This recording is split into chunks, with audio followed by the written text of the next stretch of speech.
Welcome to Beyond Business Barriers, powered by insights, driven by strategy, and yes, assisted by AI. I'm your host, Roy MacEwen, and today's episode is part of a special series where we sit down with industry leaders to dig into what's working, what's not, and what the future holds. I am excited today to have Ellene with me, and she is now going to introduce herself, and why don't you tell us your position, title, your company, and how listeners can find you out there. Thanks for having me, Roy. I really appreciate having this opportunity to share and to learn. I'm looking forward to hearing your entire series when it comes out as well. So my name is Ellene Hu. I am currently running my own consulting agency or advisory agency, working with CPG companies and running mostly the marketing and associated departments with that, just because that was sort of what my background is and where I sort of ended, I guess, when I decided to kind of branch out and do something different. And so that's basically it. I'm currently working with some, health and wellness companies as well as some pet food companies. And right now, people can find me at www.ehuconsulting.com or Perfect. on LinkedIn. Or on LinkedIn, yes, and your link is right at the bottom of your website too, and you can do a direct message right through there. You can. Yes. I was trying to make it simple. I was like, how can I not have to respond to a ton of different emails, but give people an easy way to reach out? Oh, I figured it out right away, so it's very simplistic. It's great. So we'll dive into your current challenges and goals, and then we'll wrap things up towards the end, and with what your future holds and what your plans are. So let's see if we can keep our listeners on the edge of our seats for the next 30 minutes. Okay, Are you ready? I'm ready. Well, let me tell you now. Can you tell me what a typical day at work throughout the day looks like for you? If it does exist, if such a thing does exist, an average day. Let's not say normal day. Let's say an average day. Okay, well, I think a typical day is generally non-typical. It depends on the clients, what comes in through the email box. It depends, as I'm also teaching on the side while I'm doing the consulting business. It depends on what students write in. Often it depends on the news. If there's something that impacts any of the clients that I'm working with, that may change what we need to happen or what I need to do next. But I think one of the biggest challenges from the day to day is just making sure that I can stay on top of different clients, different students, different people at any given point during the day and be able to prioritize that for what needs to happen for today and then for the week. Well, what major challenges or changes, I should say, what major changes or trends are you seeing in the industries right now? A lot. I think one of the first things that has been interesting is the idea of how do you market yourself, right? As an entrepreneur, as a service provider. And it was interesting when I started this process all over again in the last couple of years, what I had on my LinkedIn was not really appropriate for what is happening today. So people don't just want a marketer anymore. When I graduated from business school and started my whole career, a marketer did everything, and especially at a CPG company, or for the Europeans and Asians, the FMCG companies. They the marketer, we were responsible for interfacing with all sorts of cross-functional teams and making sure that we did all of the marketing analysis and strategy. And then in the last, since with social media and digital, what was really interesting is that the verbiage has all changed, right? So how you have to talk about it. So it's interesting to have to really change that up and see how that would impact where I was going and what I needed to do next. So that was kind of things that were just sort of coming up that had to be addressed. And that were challenges, right? How do you learn to speak the language that people are speaking today? Not to say that I wasn't speaking it, but when you're working in a full-time job, your job is to speak the language of that company, which may or may not translate into the language of other companies as well. So that was one of the challenges definitely that has and changes that has really been interesting. The other one I think is just that given the way the markets have been sort of shaking up over the last couple of years, that there were a lot of people who were coming out from the marketing function looking for positions. So this whole idea of fractional CMO, right? The fractional CFO had been sort of a thing, especially among the entrepreneurs and startups. But the fractional CMO and fractional CCO and fractional every other C-suite, it's sort of become a new thing. So that was an interesting trend to be able to latch on to and to be able to do something with. And it has become interesting because now it's no longer about marketing and business development. It's more about fractional CMO and go-to-market strategy.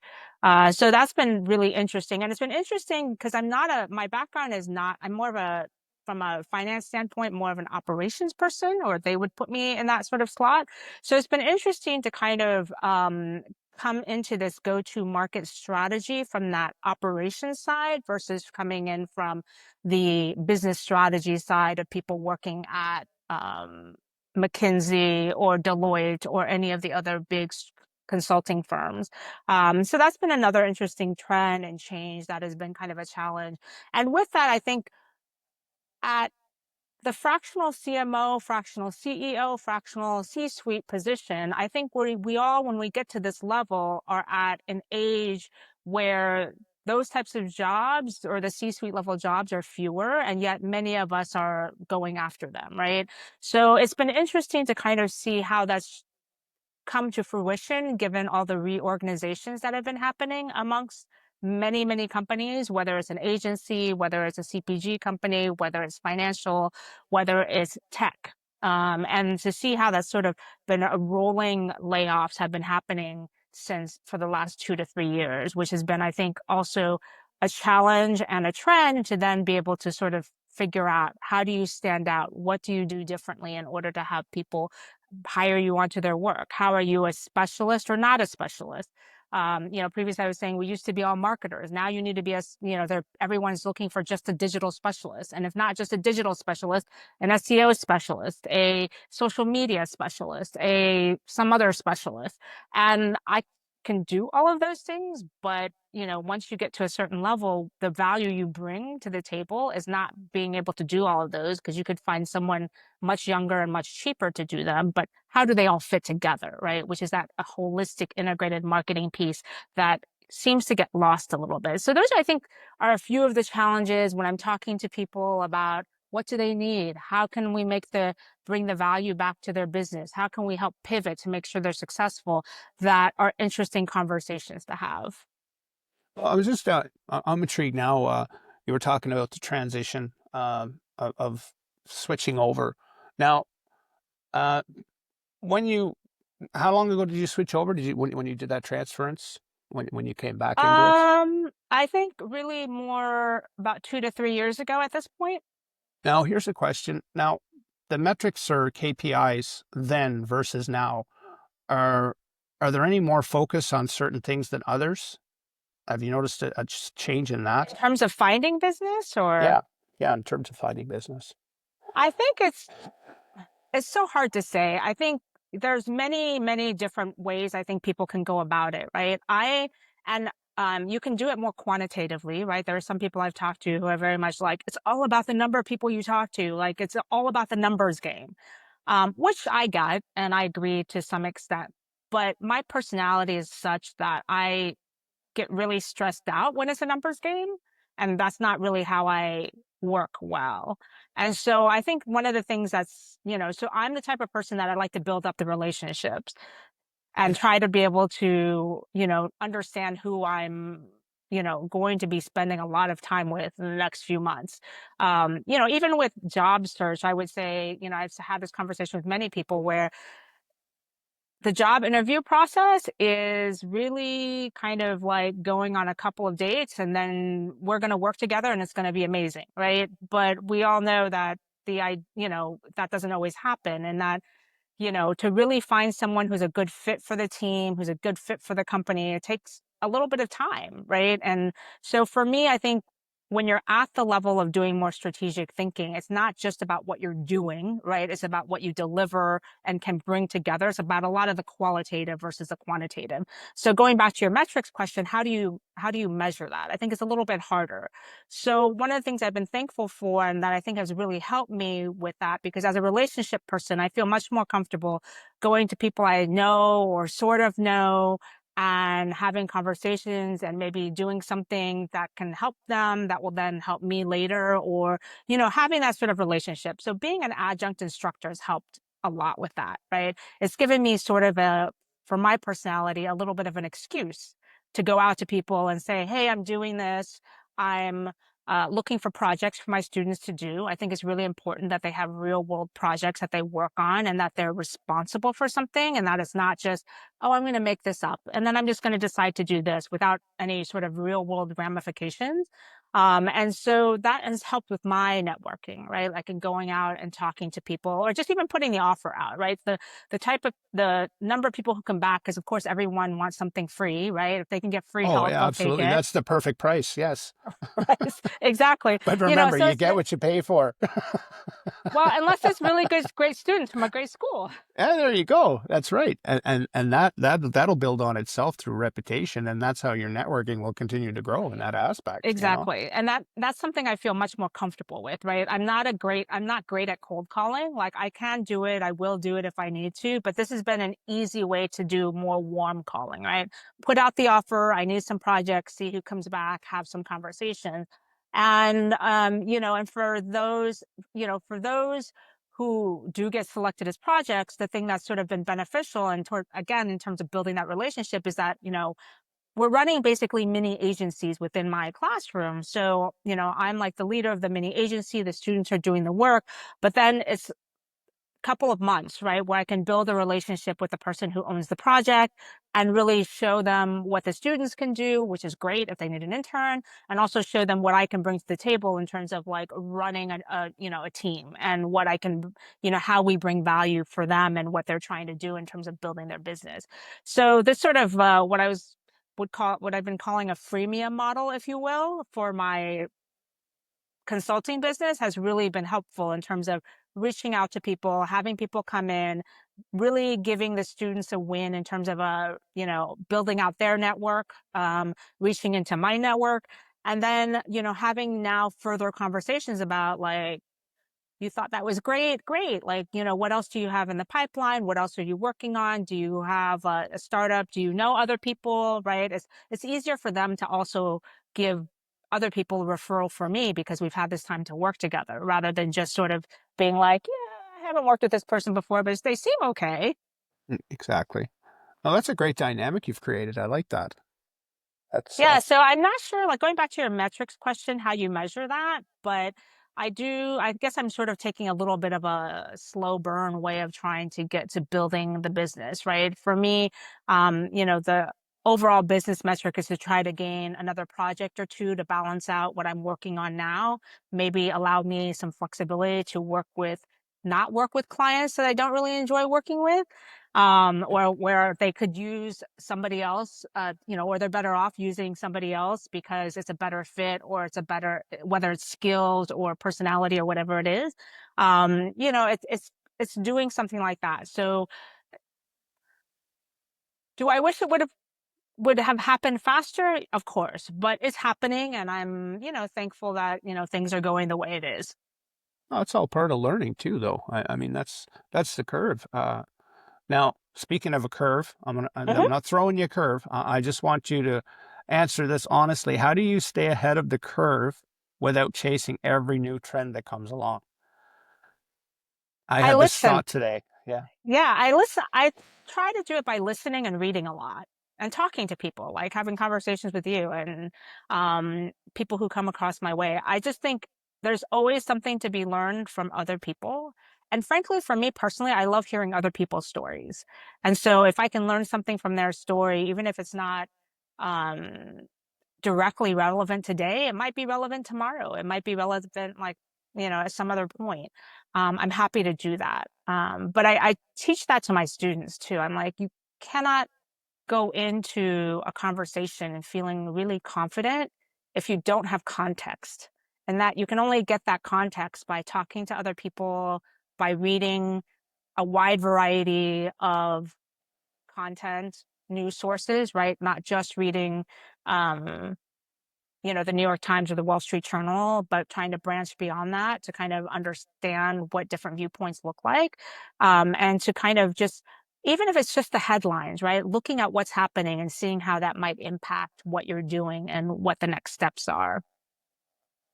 Well, let's talk about growth from a different angle here. Okay. How would you say is the best way of generating leads or attracting new business? And are there specific channels or strategies that you think are more efficient than others? Honestly, I think it depends on the person. I think for some people are natural extroverts and they're going to be great going out to a networking event and talking to people and generating leads and, making all sorts of new friends. I'm not that much of an extrovert. So for me, it does look different. For me, I try to do more on the digital side. But even then, maybe because I am a marketer, I have sometimes these challenges of, oh, maybe it's too much pressure I put on myself. Oh, what do I write? Oh, what will people be interested in? Oh, what am I going to do? So I do try to also let it be authentic in terms of something that I am moved to write about. It's not about necessarily churning out 5 different stories or 5 different posts on LinkedIn in a month. It's really about what are the things that will cut through the chatter that means something that I can utilize the SEO strategies that I've used with my clients, that I can utilize the hashtags and other digital amplification strategies and to really manage that with reaching out to new people.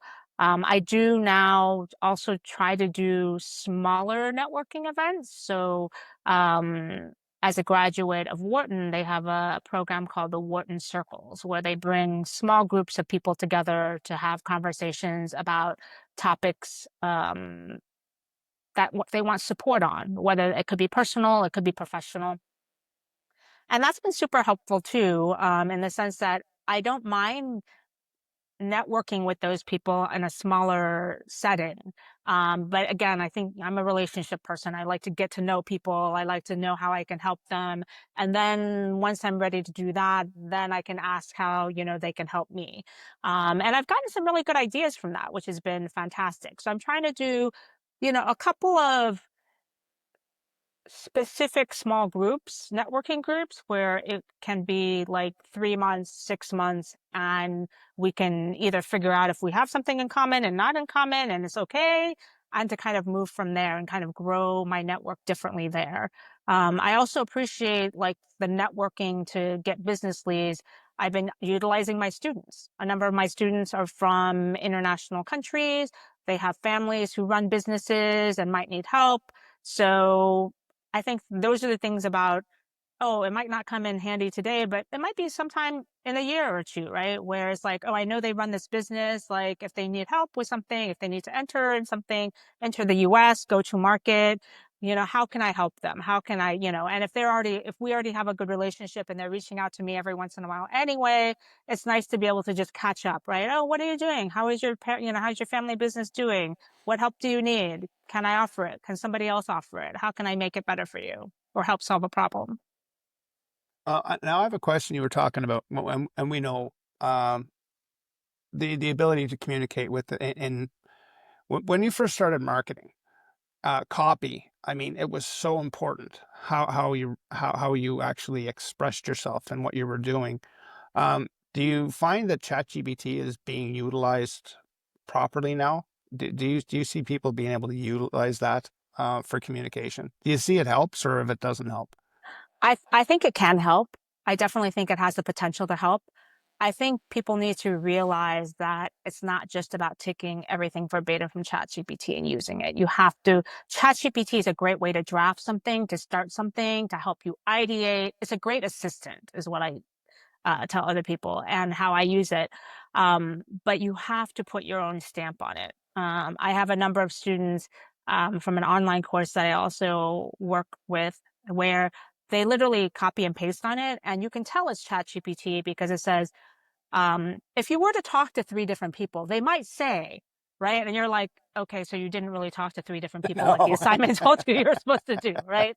These are the things that you need to go back in and edit, right? Like you need, if you're going to try to pass this off as your work and that you're answering that you're doing the work, you need to at least go in and change It some of it, needs the right? human touch. I think it's great for creativity. If you don't know exactly where you're going with something, it'll guide you, but that's just it. It'll guide you. You still have to put an element of the human touch into it because uh, I've, well, when I was going to school, uh, spell check came out, and I thought that was the greatest tool ever because now I could use words that I would avoid using them because I didn't know how to spell them, right? To Right. express myself. I'm like, well, I know this is a proper adjective, but I don't know how to spell it. And I don't want my teacher or my professor to think, oh, wow, nice attempt, but no, buddy, you, that was disastrous.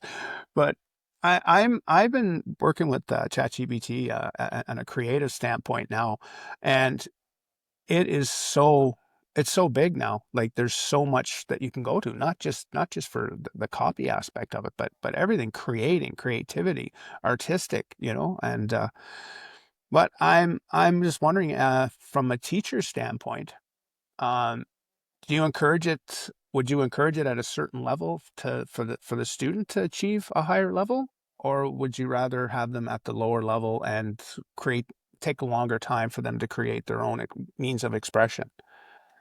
Um, I encourage all of my students to use large language models because nobody has a booklet, an instruction booklet for how it works. Nobody can tell you what works best or doesn't work best. And it's changing all of the time. So even if you did have one, it wouldn't be worth anything in another 6 months. So I tell them now that they should be using it. We all should be using it. And I'm glad to hear that you're using it and that you're getting good results from it because that's the only way you can kind of learn like how to prompt it, what it can do, what it's good at, what it's not good at. Um, and so I think it's just to your point about how do you work with large language models in order to increase productivity, in order to get the ideas, in order not to be stuck on something and not know how to approach it. And so it's as long as you understand that it's something that it's almost like another person that you need to work with on some level, even though it's not a person, but it's like that's why I like the word assistant, right? It's great at feeding you all of these things, but if it's your assistant, you're still responsible for looking at everything and making sure that it fits what you need it It to do. requires guidance. It requires the Right. guidance. Right. Exactly. And it's often wrong, right? It still spits out things, it still makes up things. I know for me, and hopefully you've had a better experience, would love to hear about it. Like when I've tried to have it create logos or create certain things for me, it's Oh, like when I ask for it to iterate, the iterations are often very sometimes they just start going off on left field, right? And I'm like, I don't know what to do with this iteration of this. Can we go back to a beginning to an earlier one? And then it's just I'm not great at getting the creative videos and images out of it that some people are. So that's something I'm still working on too. and I think I am too. I find that I was laughing at myself because I was creating my own frustration because I knew once I saw the end product, it's like, okay, that's exactly what I didn't want. However, according to how I guided it, that's why it ended up this way. Right. It was all me because I didn't know how to guide it correctly, and that's the thing. And those people that can do amazing stuff with it, that's it's practice. It's hands on. It's the more you use something, the better you get. You know what's Absolutely. advantageous and what's not. Right. So now, speaking of advantageous, what did you find that worked really well in your businesses?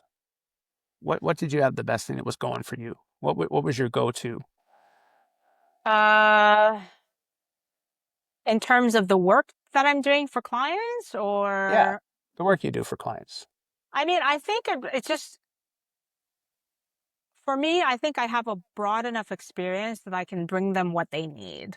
For one health and wellness client, they really needed um, a go-to market plan, and I was able to put that together by myself, right?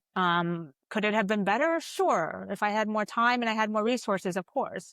But I've been also really lucky because through teaching, I have access to resources at the business library at the university that I wouldn't have otherwise as well. And so I'm able to bring all of this together. And, for a different client, I have worked internationally as well. And I have worked on building international businesses for previous employers. So, being able to sort of step in and help and know what the distributors need on an international standpoint. Once I learn the organization, knowing who to go to get those things, helping my client to be able to navigate the communications issues that come with um, different languages. These are all things I can bring to the table. So I think that's, again, part of the value, I think, of the strategic thinking and the experience of having worked on three different continents and in various different languages. Not various, I shouldn't, that makes it sound like I speak a lot. I really only speak two well and one sort of well. And, You could being have able told to me you do that. spoke 7 languages. I wouldn't have been able to fact check you. I don't know. No, but I would love to. I mean, when I was a kid, I wanted to be a translator at the UN, but that's not happening. Um, so I mean, all of these things I think is I can pull from all of these different experiences to bring to the client what they need from a go-to market, from a business building standpoint, and generally more from a marketing standpoint. Obviously, I'm not a lawyer. I can't do that. There are certain things I can't do, but I have covered a lot of different areas between the marketing and sales function, which is really nice to be able to pull together and personalize for the client. Now, let's look ahead. No crystal ball, but we'll just think that we can look ahead. Where would you love to see things with you in 6 months? In 6 months, I would love to have another project or two and continue to build the business and be able to maybe hire one of my students on as an intern or as an assistant or something like that. I think it's a possibility. But knock on wood, because there's so much uncertainty right now that we're all dealing with. It's Oh, hard to know yes. what businesses will have to deal with in another 3 months. And I can't really remember when I try to ignore this part of what's happening in the world, but I can't. In terms of when the tariff regime that Trump put on, that pause is up. So Yeah, it'll the be 90 interesting to days is see. getting close to the 90 Right, it's days. getting Yeah. close. I'm not exactly sure when that is, but it's been interesting. I have to say what's nice is that at least I have one client right now who is working on that international business development. So the fact that the dollar is weakening is a good thing for that client. Yeah. So for me, if I can bring on a couple of other projects, keep a few things sort of steady, grow the business enough to maybe need some help, that's what I'd love to see in like the next 6 to 12 months. Okay, now if you had the power to fix one major issue today, what would it be? The fact that the global world right now is very much in an isolationist stage. Does that, I mean, that's Yes. a big one. Yeah, that's it. Yeah, we could go into that for a couple of weeks. Yes. But I mean, I think it's this isolationism, first of all, that's I don't really, I believe we're all better off when we can do global trade, right? The more partners we have to potentially trade with, I think we're all better off, right? Including my clients, right? And that means that they have more options, there's less uncertainty. And if there's less uncertainty for them, that means they're going to be making investment, right? They're going to bite the bullet and just do certain things because it's what's best for the business. So it's better for me if that happens too. But it's these macro things that where, we can't fix, that would be nice to be able to fix, so that there's just sort of more certainty for us all to be able to, you know, continue to build our businesses. Well, I think that this has been a fantastic conversation. I do. Thank you. So, how do students get registered in your program? Well, I teach at NYU and at eCornell. So if they happen to be looking at the School for Professional Studies at NYU, which does have a continuing ed program, or want to be a master's student, that would be one way to find Oh, me. And then eCornell is the other place that people can find me at. I facilitate a number of business strategy, marketing courses there, and I love that because it's with a lot of other professionals, and I learn so much from what other people write and what's going on in their businesses. So I'm really thankful for these opportunities. well, that's fantastic. Once to wrap this series up, I'll be putting together a summary of key insights from all across our guests, and I'll definitely be sending one your way. That'd be And great. I had an absolute wonderful time. That was the easiest and quickest 30 minutes that I've had in months. That's fantastic. Thank you so much. And thank you so much for having me. I'm glad that you reached out, and I appreciate this opportunity to hopefully help someone else with the podcast and to have a chance to speak with you. Well, fantastic. Have a great evening. You We'll talk too. to you soon. Okay. Have a great night. Bye. Bye.